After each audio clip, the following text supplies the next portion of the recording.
Hello students, मैं doctor Gauri Bhatnagar Sanskrit tutorials में आपका स्वागत है। पिछले वीडियो में हम रघुवंशम महाकाव्य के विषय में पढ़ रहे थे। इसका द्वितीय सर्ग था नंदी वै प्रदानम। उसके 26 श्लोक हो चुके हैं। उसका अगला श्लोक देखें। सा दुष्प्रदर्शा मनसापि हिंस्र इत्यादि शोभा परितेक्षण अलक्षिता अभ्युत्पन्नो नृपेण प्रसय सिंह किल ताम चकर्ष। अब सा वह गाय नंदिनी हिंस्र हिंसक पशुओं के द्वारा मनसापि दुष्प्रदर्शा मनसापि मन से भी आक्रमण के योग्य नहीं है, हमला करने के योग्य नहीं है। इति ऐसा विचार करके अद्रि शोभा प्रहित इक्षणे पर्वत की शोभा को देखने पर लगी हुई दृष्टि वाले नृपेण राजा दिलीप के द्वारा अलक्षिता अभ्युत्पन्नो ना देखे हुए अभ्युत्पन्नो आक्रमण वाले सिंह एक सिंह ने ताम उस नंदिनी गाय को प्रस है बलपूर्वक चकर्ष पकड़ लिया, खींच लिया। मतलब नंदिनी गाय जो कि दिव्य गाय थी, कामधेनु की पुत्री थी, तो राजा दिलीप सोचते हैं कि वो दिव्य गाय है तो उसके ऊपर ये साधारण जंगली जीव जो है संसार के, ये तो हमला करने की सोच भी नहीं सकते। ऐसा सोचकर नंदिनी गाय का जब वो पर्वत की गुफा में चली गई तो राजा दिलीप भी वहीं खड़े होकर पर्वत की शोभा देखने में मग्न हो गए। उतने में एक सिंह ने उस नंदिनी गाय के ऊपर आक्रमण कर दिया। तो सा वह नंदिनी गाय हिंसक पशुओं के द्वारा मन सापी दुष्प्रदर्शा मन से भी आक्रमण के योग्य नहीं है।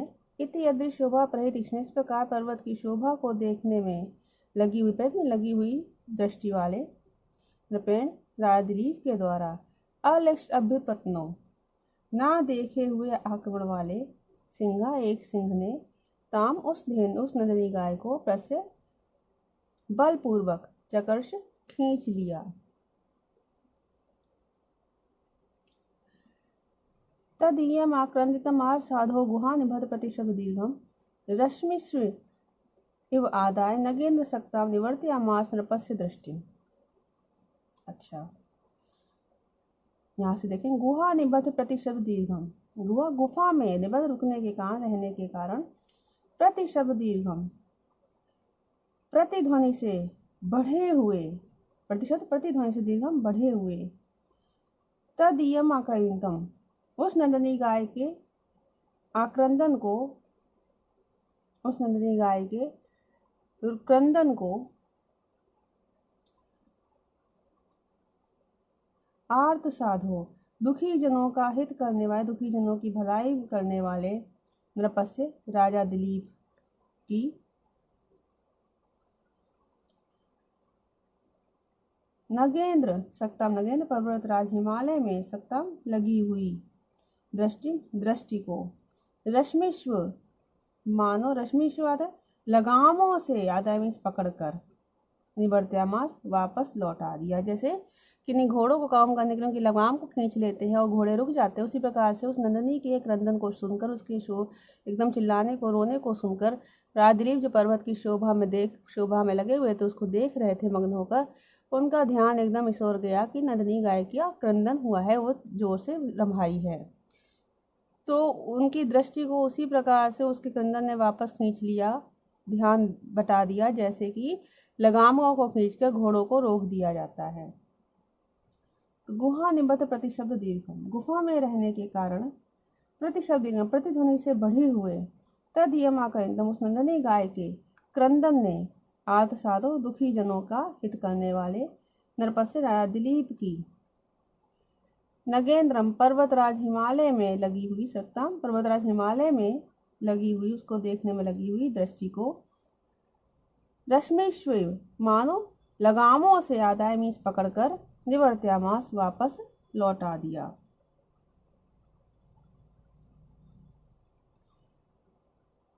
सा पाटलायाम गभीतस्थिवांसम धनुर्धरा केसरिणम ददर्श आदित्य कायामिव धातुमयाम लोध्र ध्रुवम सानुमता प्रफुल्लम। अब कहते हैं धनुर्धरा, धनुर्धारी, धनुर्धरा वो धनुर्धारी। सा उनरादिलीप ने पाटलायाम गवी तस्थिवांसम,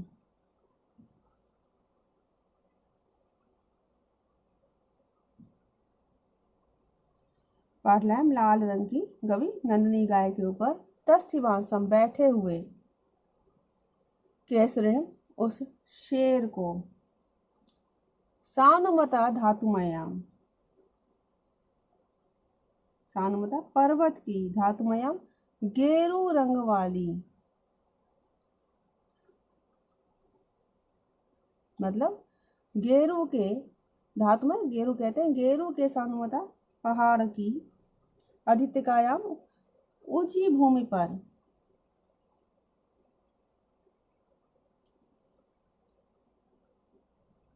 प्रफुल्लम खिले हुए, लोद्रुद्रुमम एवं ददर्श लोध के पेड़ के समान देखा। अब यहाँ आदित्यकाया है, एक तो पर्वत की चोटी होती है, एक उपत्यका, उपत्यका कहते हैं घाटी को, अधित्यका मीन्स घाटी और पर्वत की चोटी के बीच ढाल वाला स्थान होता है जो कहीं कहीं समतल भी होता है, उसको अधित्यका कहते हैं।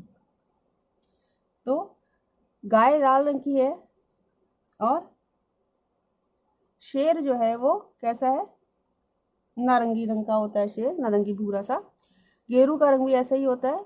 तो शेर और गाय जो है वो लाल नारंगी से रंग की है। तो गेरू आप देखेंगे तो गेरू को बोलते से हैं तो वो लाल सा रंग का हो जाता है, वैसे ही नंदिनी गाय का रंग है।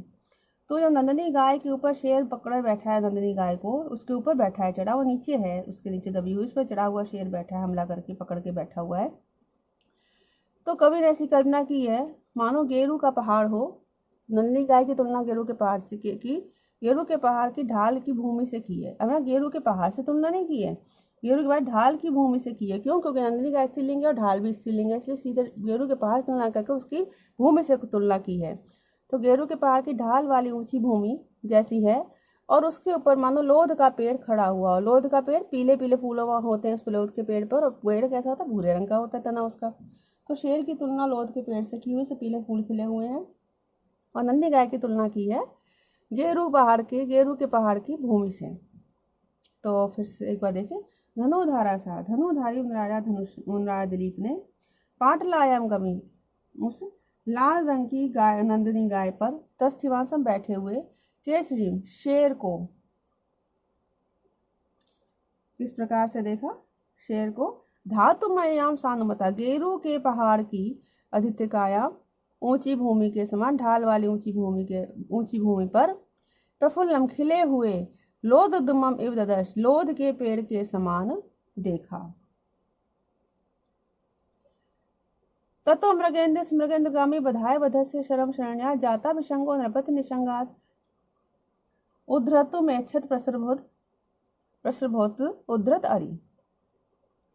तथा तब, अर्थात इस प्रकार से नंदिनी गाय को उनके ऊपर शेर के हमले को देखकर, तब इसके पश्चात मृगेन्द्रगामी सिंह के समान गति वाले, सिंह के समान चाल वाले, शरण्या शरण लेने योग्य, शरण देने वाले, प्रसभृत उद्धृत अरि, प्रसव बलपूर्वक उद्धत, अरि अरि में शत्रुओं को उद्धत उखाड़ फेंकने वाले, तो बलपूर्वक शत्रुओं को उखाड़ फेंकने वाले नृपति राजा दिलीप ने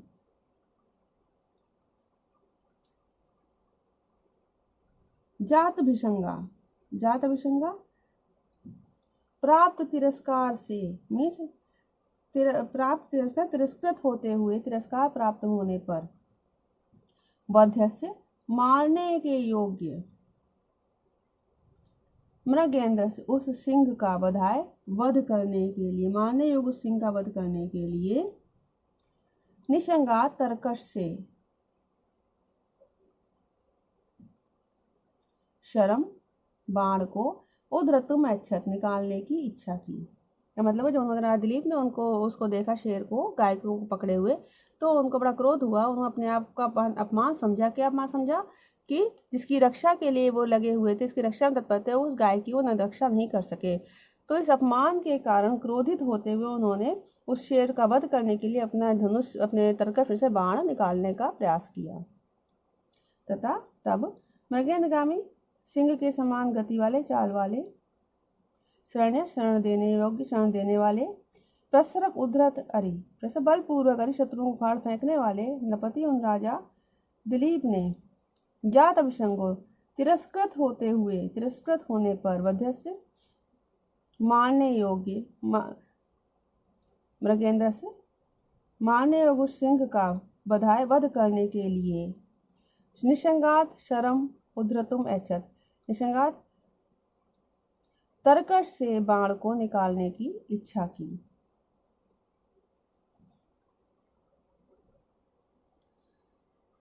वामेतरस्तस्य करहा प्रहर्तु नख प्रभा भूषित कंक पत्रे सक्तांगुली सहायक पुंखेव चित्रार्पितारंभ इव अवतस्थे।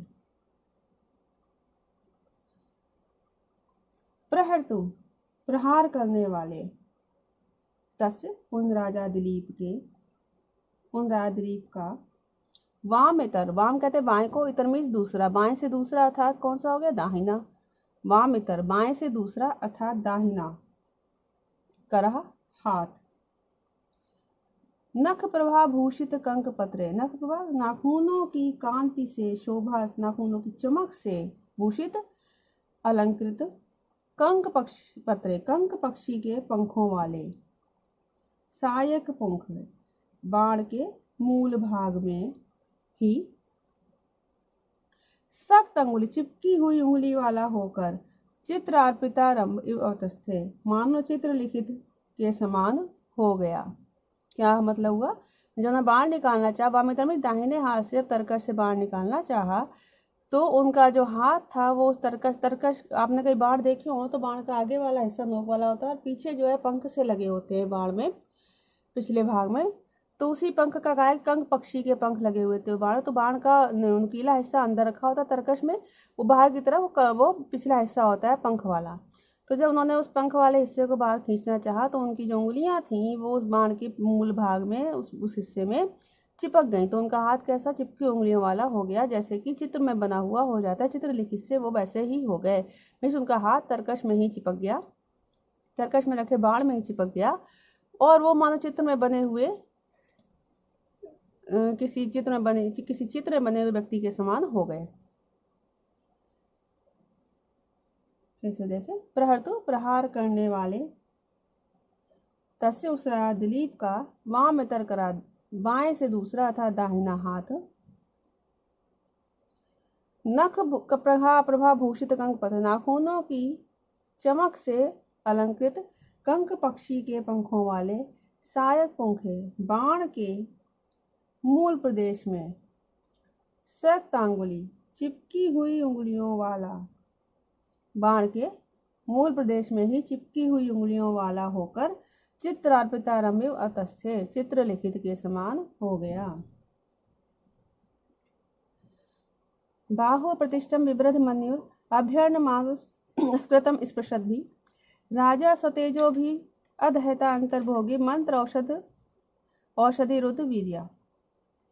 बाहु प्रतिष्ठम भुजा के हाथ के प्रतिष्ठम रुक जाने से विवृध मन्यु बड़े हुए क्रोध वाले राजा वह राजा दिलीप मंत्र औषधि रुद्ध वीर्या मंत्र और औषधियों से रुद्ध रोकी गई वीर्या ताकत वाले शक्ति वाले भोगी सांप के समान अभ्यर्णम आगस्कृतम अभ्यर्णम समीप में ही में सामने ही आगस्कृतम अपराध करने वाले सामने ही अपराध करने वाले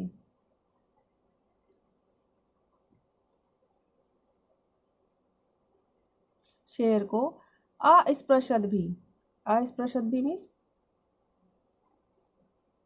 स्पर्श ना करते हुए स्वतेजो भी अपने तेज से अंत है अधय अंदर ही अंदर जलने लगे। क्या मतलब हुआ मतलब जो उनकी भुजा चिपक गई हाथ चिपक गया धनुष के बाण के ऊपर जिसको वो चलाना चाहते थे तो वो बिल्कुल कर्तव्य विमूढ़ हो गए और वो समझ नहीं पाए कि अब मैं क्या करूं। क्रोध उनको था ही, तिरस्कार भी उनका हुआ था, तो क्रोध बहुत ज़्यादा हो गया इस बात से। तो बड़े हुए क्रोध वाले दिलीप जो थे वो अंदर ही अंदर क्रोध से जलने लगे, जैसे कि कोई सर्प हो, कोई सांप हो जिसको मंत्र और औषधि के प्रभाव से इसकी शक्ति को रोक दिया हो, तो वो अंदर ही अंदर उस शक्ति के कारण जो है वो जलने लगता है, क्रोधमित होने लगता है। वैसे ही वह राजा भी अंदर ही अंदर क्रोधित होने लगे। क्यों? क्योंकि उनका वश नहीं चल रहा था जिससे कि वो नंदिनी की रक्षा कर सके। तो बाहु प्रतिष्ठम विवृध मन्यु, भुजा के रुक जाने से, हाथ के रुक जाने से बढ़े हुए क्रोध वाले वह राजा दिलीप, मंत्र औषधि रुद्ध वीर्यम भोगी, मंत्र और औषधि के प्रभाव से रोकी हुई शक्ति वाले भोगी, सांप के समान, सर्प के समान। अभ्यर्णम आगस्कृतम, सामने ही अपराध करने वाले शेर को अस्पृशद्भि, ना छू पाने के कारण, स्पर्श ना कर पाने के कारण, स्वतेजो भी अपने तेजों से, अंतर्दयत अंदर ही अंदर जलने लगे।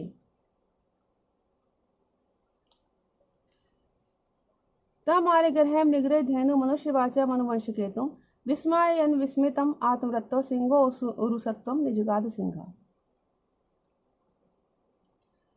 निग्रहित धेनु, निग्रह धेनु गाय को पकड़ने वाले, सिंह शेर ने।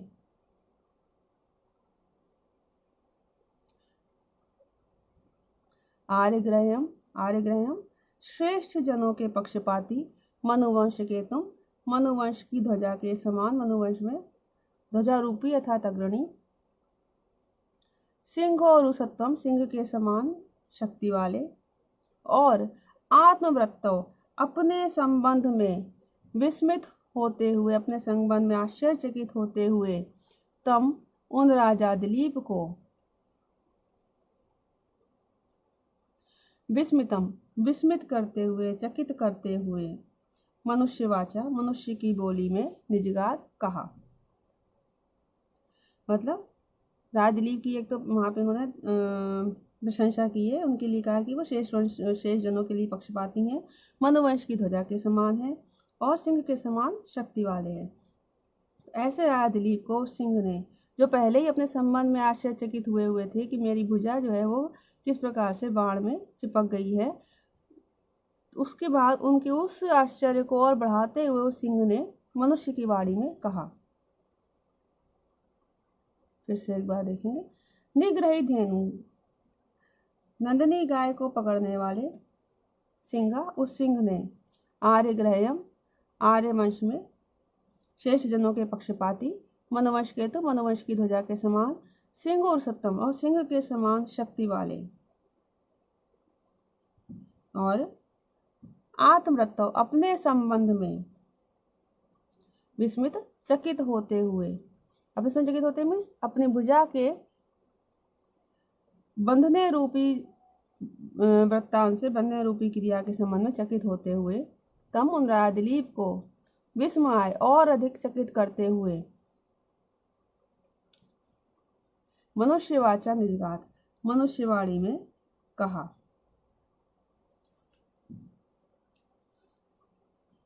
अलम महिपाल, तब श्रमेण प्रयुक्तम अपि अस्त्रमितो वथा स्यात्, न पादपोन्मूलन शक्ति रहम शिलोच्य मूर्छति मारुतस्य। क्या कहा? महिपाल, हे राजन, तब श्रमेण अलम, तुम्हारा श्रम व्यर्थ है, तुम्हारा परिश्रम व्यर्थ है। इतः प्रयुक्तम, इधर प्रयोग किया हुआ था, मेरे ऊपर चलाया गया भी, प्रयुक्तम अभी मेरे ऊपर चलाया गया भी, अस्त्रम बाण, वृथा स्यात् उसी प्रकार वृथा हो जाएगा, व्यर्थ हो जाएगा, मेरे ऊपर चलाया गया बाण व्यर्थ हो जाएगा, जैसे पादप उन्मूलन शक्ति है, वृक्ष को उखाड़ने की शक्ति वाले, वृक्षों को उखाड़ने की शक्ति वाले, मारुतस्रय हवा का वेग, वायु का वेग, शिलोच्चय न मूर्छति पर्वत के संबंध में समर्थ नहीं होता, अर्थात वायु कितनी भी तेज हो, कितना भी वेग हो उसका, वो केवल वृक्षों को उखाड़ सकती है, पर्वतों को नहीं। इसी प्रकार तुम्हारा अस्त्र मेरे ऊपर व्यर्थ है, वो भले संसार के लोगों पर चल सकता हो, लेकिन मेरे ऊपर तुम्हारा अस्त्र व्यर्थ है। हे महिपाल, हे राजन, तब श्रमेण अलम, तुम्हारा परिश्रम व्यर्थ है। इता प्रयुक्तम अपि, इधर प्रयोग किया हुआ था, मेरे ऊपर प्रयोग किया हुआ भी, मेरे ऊपर चलाया हुआ भी अस्त्र वृथा स्यात्, व्यर्थ हो जाएगा। क्योंकि पादपोन्मुलन शक्ति मारुतस्य श्रहा, पेड़ को उखाड़ने की, वृक्ष को उखाड़ने की शक्ति वाली वायु का वेग शिलोच्चय न मूर्छति, पर्वत के संबंध में सफल नहीं होता। अर्थात वृक्ष उखाड़ने की शक्ति वाला वायु का वेग पर्वत को नहीं उखाड़ सकता। इस प्रकार से उस सिंह ने राजा को कहा। इस वीडियो में इतना ही। साथ बने रहने के लिए धन्यवाद।